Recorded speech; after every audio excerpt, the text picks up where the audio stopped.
పోసాన కృష్ణమురళి అక్రమ అరెస్టును వైఎస్ఆర్సీపీ అధినేత మాజీ ముఖ్యమంత్రి వైఎస్ జగన్మోహన్ రెడ్డి తీవ్రంగా ఖండించారు. పోసాని భార్య కుసుమలతను ఫోన్లో పరామర్శించిన ఆయన పార్టీ అండగా ఉంటుందని ధైర్యం చెప్పారు. ప్రజలు దేవుడు అంతా చూస్తున్నారు. పోసాని కృష్ణమురళికి వైఎస్ఆర్సీపీ అండగా ఉంటుందని, మేము అందరం మీకు తోడుగా ఉంటామని, పార్టీ తరఫున సహాయం చేస్తామన్నారు. సీనియర్ న్యాయవాదులకు ఆ బాధ్యతలు అప్పగించామన్నారు. పొన్నవాళ్ళు సహా అందరినీ రాజంపేటకు పంపించాం.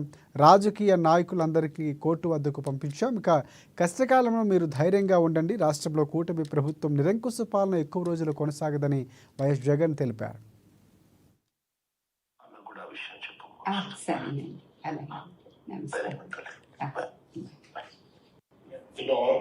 హలో, నమస్తే అండి. నమస్తే అమ్మా. మొత్తం అందరం తోడుగా ఉండమ్మా. ఇన్ఫాక్ట్ అందరు సుధాకర్ రెడ్డి అందరికీ కూడా చెప్పిన అది అన్ని రకాలుగా